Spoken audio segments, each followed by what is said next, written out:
How do you run an empire with no government? While everyone else built walls and armies, the Comanche mastered something completely different. What looked like chaos was actually the most advanced system on the continent. And when you see how it really worked, you'll understand why they were literally unstoppable. To understand that, you have to start with what carried them. Horses were everything to the Comanche. Transportation, weapons, and money all rolled into one powerful animal. Children learned to ride by age 5, often before they could speak clearly. These kids were controlling 1,000-pound animals before most children today could tie their shoes. Think your driving test was hard? Try learning to ride bareback while someone shoots arrows at you. This early training made perfect sense because horse ownership showed your place in society. Wealthy families owned over 100 horses. The richest leaders had so many they needed help just counting them all. These weren't pets. They were living treasure that could run away if you weren't careful. But not every horse served the same purpose. War horses received special training and never did regular work. These elite animals learned to respond to leg movements instead of reins, so warriors could use both hands for weapons while their horse knew exactly what to do. This specialized training allowed the most skilled warriors to perform incredible feats. They could shoot arrows while hanging off the side of a galloping horse. They'd drop down, fire multiple shots, then pull themselves back up, all while moving at 30 miles per hour. It's like doing gymnastics on a runaway wagon, except the wagon has its own ideas about where to go. Of course, owning the best horses meant acquiring them from others. Horse raids brought in new animals and built warrior reputations. These weren't random thefts. They were carefully planned military operations. A successful raid could make a young man famous overnight and earn him enough horses to start his own family. The ultimate goal was collecting enough horses to impress a father-in-law who probably owned twice as many. But controlling horses was just the beginning of what made the Comanche so feared. Plains Indian Sign Language allowed the Comanche to communicate without making a sound, a skill that could mean the difference between life and death. This silent language worked across tribal boundaries and gave them huge advantages in warfare and trade.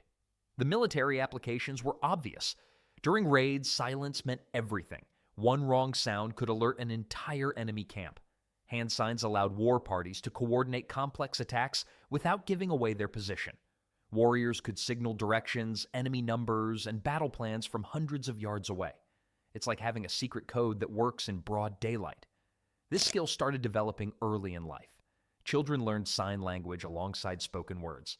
By age 10, most kids could hold detailed conversations using only their hands. This wasn't basic pointing.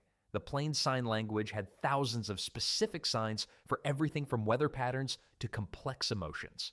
The real genius showed during trade gatherings. When dozens of different tribes came together, spoken language became useless. The Comanche could negotiate deals, share news, and tell stories using hand signs. Even more clever was using signs within the tribe for private messages during hunts. Imagine being able to talk about someone standing right next to you, and they'd have no clue what you were saying. Speed became another major advantage. Skilled signers could tell entire hunting stories faster than most people could speak a single sentence.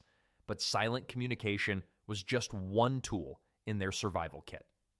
Bows were the backbone of Comanche warfare, but these weren't the tall wooden sticks you see in movies. Comanche bows were short, thick, and incredibly powerful, specifically designed for horseback combat where long weapons would get tangled up. What made these bows so effective was their construction. The design combined wood and buffalo sinew in brilliant engineering. Sinew from buffalo backs provided the real power. When dried and stretched, it could store and release energy like a coiled spring. It's basically a handheld catapult that never ran out of rocks. The ammunition was just as sophisticated as the weapon. Arrows were precision instruments with different tips for different jobs. Bone points for hunting, metal points for piercing armor, stone points for warfare. Each arrow was perfectly balanced and stored in waterproof rawhide containers. Having the wrong arrow tip was like bringing a fishing hook to fight a bear. Defense was equally important as offense. War shields were made from thick buffalo hide, stretched, smoked, and hardened until they could stop arrows and early musket balls. Sacred images covered every shield surface. Warriors believed these symbols could deflect enemy weapons or bring supernatural protection. Some warriors trusted their painted shields more than their own armor, which makes sense when your armor is basically decorated leather. Even when new technology arrived, the Comanche stayed practical. When guns came through trade, most tribes abandoned their traditional weapons immediately. Not the Comanche. They used firearms when practical, but kept their bows for speed, accuracy, and stealth. Yet all these physical weapons were only part of what made them so formidable. Knowledge lived in human memory and moved through stories, songs, and hands-on teaching that proved more effective than any written system. The Comanche developed sophisticated methods for storing and sharing information without writing a single word. The foundation of this system was the elders. They served as living libraries. They remembered land history going back generations, family bloodlines, and important events with perfect detail. These people had better memory than modern smartphones, and they never needed charging. Timing was crucial for knowledge transfer. Winter stories contained the most important knowledge. Certain tales were only told during cold months when families stayed close together. These stories often held crucial survival information that required complete attention. But real learning happens through direct experience, not explanations. Want to learn tracking? You followed an expert for months until you could read animal signs like words on a page. Need to make tools? You copied every technique until your hands knew the motions automatically. Learning was like being an apprentice, except your teacher might abandon you if you asked too many stupid questions. Music played a special role in this education system. Songs served as memory devices disguised as entertainment. Complex information about migrations, plant locations, and weather patterns were encoded in melodies that stuck in your head. It's like turning survival manuals into songs you'd actually want to hear again. What made this approach so effective was its reliability. Their system was actually more dependable than written records. Books can burn or get lost, but knowledge stored in multiple human minds, reinforced through constant retelling, rarely disappeared completely.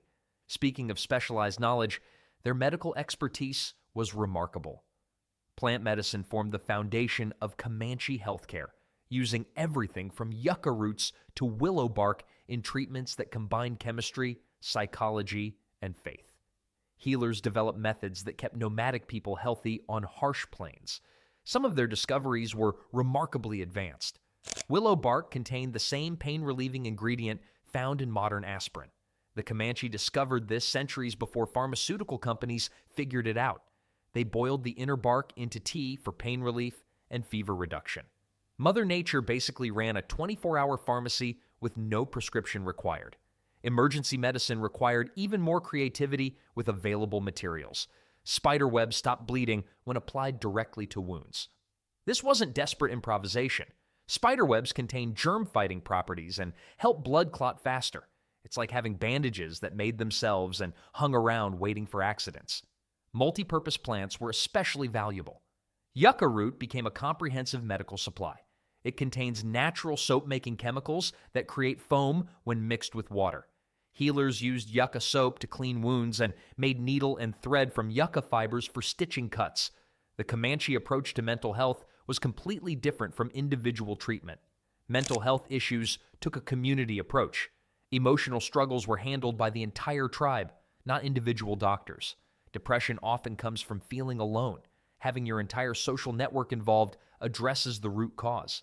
Getting the whole tribe involved in your problems meant you either got better fast or learned to keep your mouth shut. What's fascinating is how modern science validates their methods.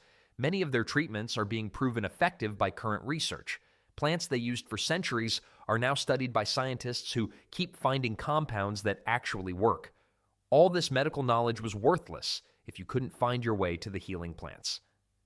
Natural landmarks like rivers, mountains, and unique trees served as navigation guides across thousands of square miles of seemingly identical prairie. The Comanche developed navigation systems more reliable than modern technology. The key was having specialists who memorized everything. Scouts memorized seasonal routes with photographic precision. They knew which trails had reliable water, which paths avoided enemies, and where to find food during different seasons. These people were human maps that never got folded wrong or blown away. The landscape itself became their highway system. Rivers became the main routes of the plains.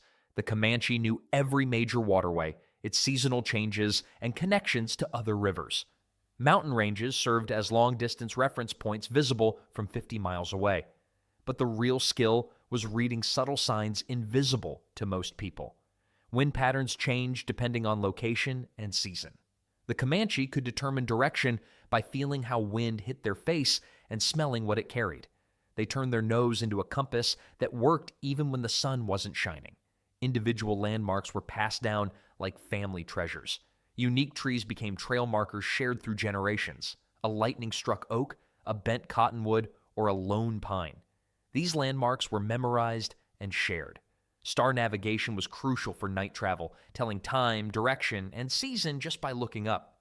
Communication was built into the navigation system. Trail marking was subtle but effective. Bent trees, stacked stones, or arranged buffalo bones left messages for other travelers. They basically invented trail signs using whatever was lying around. What made their system superior was its reliability. Their navigation system was more dependable than electronic devices.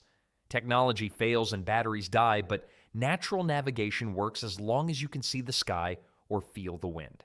However, even perfect navigation couldn't protect them from nature's deadliest moods.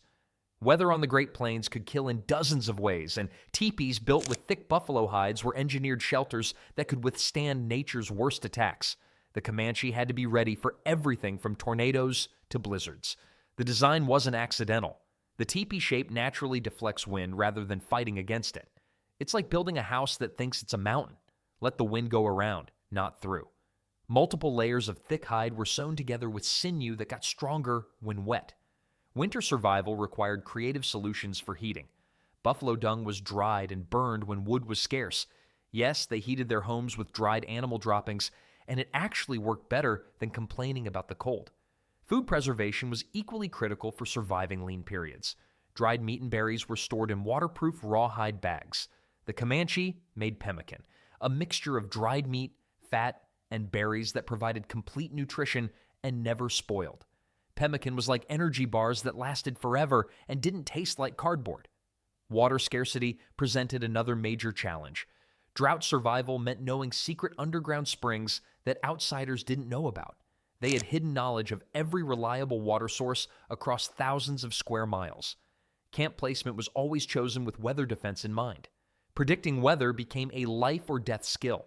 Elders could read cloud formations and animal behavior to forecast storms hours in advance. This knowledge allowed them to prepare for what was coming rather than just react to it. But surviving harsh weather was just the foundation for something even more important. Music, games, and celebration made the hard parts of life bearable and good parts memorable. Men played wooden flutes at night to show feelings too personal for public conversation, creating intimate soundtracks for prairie evenings. This musical courtship required serious skill.